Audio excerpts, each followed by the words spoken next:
Today's upset election in Alabama, Tuesday's upset election in Alabama, has given Democrats a rosy vision of a return to glory, and I understand that. And that's led a passel of pundits predicting doom, utter doom, for the GOP in 2018. You're watching this 170-year-old institution swiftly marching itself toward destruction. Because can a divided, really more than a divided, but an internally competitive and internally angry, combative Republican Party, can it win in 2018 and 2020? Right now, in the Republican Party, there are people who are trying to recruit similar types of candidates in Senate races around the country. This is a recipe for disasters. Well, here's the larger issue for the GOP. And we think about this really carefully. Mitch McConnell is really smart and wily in so many ways, so experienced. But is he looking to kind of, in some ways, exploit the embarrassment in Alabama to maybe knock out viable populist candidates elsewhere? They're no Roy Moores, but they're populist, so they kind of conflate the two. I'm thinking of people like Kelly Ward in Arizona, Danny Tarkanian in New Mexico, in Nevada. So we got to think about this. This is where the populists need to be careful and smart, because it's not enough to have just a few national figures support you. No. You need money, and you need some allies within the mainstream GOP to survive, just like President Trump did. You know, Kelly Ward, remember, tried and failed to beat McCain, but I'm telling you, she's a much better candidate now than she was then. So trying to tag her as far right, as the New York Times attempted to do today, is absurd. She'd be a fine general election candidate. And the party needs more strong, smart women.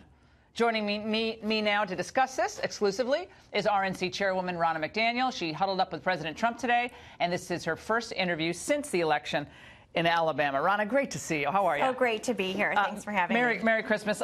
What's going on here? The Alabama race was a real, body blow for the Republicans, no doubt about it. But for the Republicans to extrapolate that and say, okay, any populist candidate in a place like Arizona, specifically Kelly Ward for Jeff Flake's seat, well, no, you can't do that because it's just going to be another Roy Moore. Is that fair? Yeah, that's not fair. Alabama's unique. Special elections in and of themselves are unique. You can't extrapolate anything from them that's going to be a bellwether in 2018. You only have one candidate on the ballot. So many different circumstances that go into each special election. I do think there are some lessons. Candidates do matter.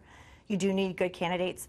We need to let the voters make that decision. The voters don't love Washington coming in and saying this is who your candidate should be. They don't love that. Yeah. We know that. We learned that with President Trump. Voters want to decide their own fate and who their nominee is going to be. And then we are going to have to work together as a party. We need to be swimming in the same direction if we're going to win these elections. Newt Gingrich wrote a piece in Fox News today, foxnews.com, and it was like kind of a stark warning for the Republicans. He said Republicans must pass tax cuts this year, continue the economic growth, and they need to spend January, he said, developing a new strategy capable of changing current patterns and maximizing their chances to keep the House. They have to increase their Senate majority by 5 or 6, he says, and so they'll be strong enough to really hold that majority in 2020 when those numbers are going to look more difficult. Do you agree with that analysis? Yeah, I think Newt's right on, and the RNC's right on track to do all those things. We've raised record money. We just announced a new record in November. We're already investing in battleground states. We're already in 18 states. Our data, nobody can compete with our data. Our ground game, we have more people on the ground than ever before.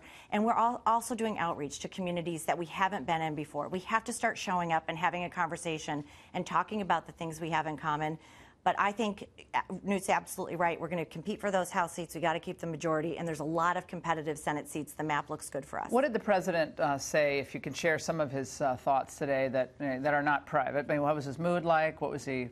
You know, he's great. We talk about 2018. Yep. Today, we had the Christmas party at the White House. We had a lot of RNC members at the White House. But he's jovial. He's ready for 2018. He's always looking to help people's lives be better. And he's focused on tax cuts. We need to pass tax cuts. We just put up a website, paycheckpresident.com. He's for increasing wages, getting more jobs, and sending more money home in people's paychecks. Well, that RNC official that quit for the Roy Moore support, was that RNC official, looking back on it, right? Well, you guys shouldn't have supported Roy Moore in the end. Yeah, we had one out of 168. Yep. Overwhelmingly, the RNC members understand our role at the RNC is to be the political arm of the White House, and the Alabama members wanted to keep that seat, and they understand the slim majorities we had in the Senate. We always said, let Alabama decide. We knew these allegations were deeply concerning. They were incredibly troubling.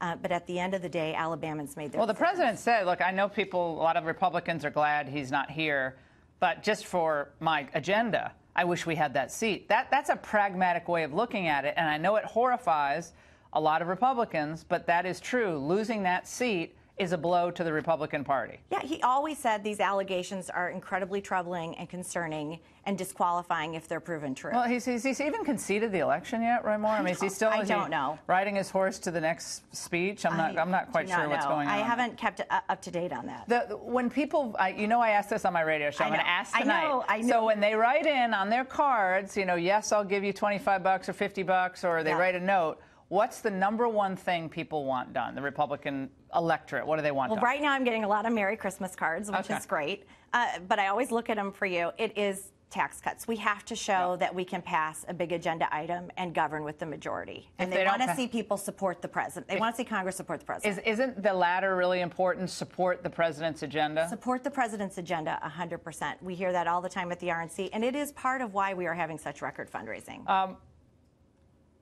How do we become the Republican Party? How can it be a national party if every presidential election we write off California and New York, essentially? And how do you change that dynamic? We're going to be in California and New York this year because of some of the congressional seats that are in play. But you do have to make small strides. And I did that as Michigan chair. We had an office in Detroit. It was open for 3 years. We never shut it down. We have to start showing up in these blue states. I was the chair of a state that nobody thought was winnable presidentially. See? We won it for the first time since 1988. We can replicate that across the country, but we have to put resources in. We've got to take our message in, and we've got to show up and stay. And showing up, going into hostile political areas. When Trump went to Detroit, that black church, he's got to do that like once every couple weeks. And he went to Flint, too. He went to Detroit and Flint. Well, would you advise him to continue to do that? Absolutely. Continue that push into minority areas that can be helped by real economic reform. I want him to. He's talking about skilled trades. He's talking about jobs. He's talking about to go there. Paychecks. And we need to show up and give our message because Republicans have been absent for too long. And that's certainly a focus of the Republican Party. And did he make you drop your last name? Is he telling you not to use your maiden name? I read that. Drop your maiden name? Story. Let me just tell you, there are 3 reasons why I have emphasized the McDaniel a little bit more. All right, what? My husband, Patrick, my 2 kids, Abigail and Nash, when I took this job, they see their mom a lot less. Yeah. And their last name is McDaniel. They deserve for their mom to be emphasizing that name more. This is the dumbest story. We have way more important things to talk about. Well, I mean, it's just kind of funny, don't you think? I mean, I like both names, but it's like... I have them both. They're still there, but I'm using the McDaniel a little bit more because I've got 3 people at home that are supporting me, and they deserve their last name to be known. Merry Christmas. Merry Christmas. Merry Christmas. We can say that again.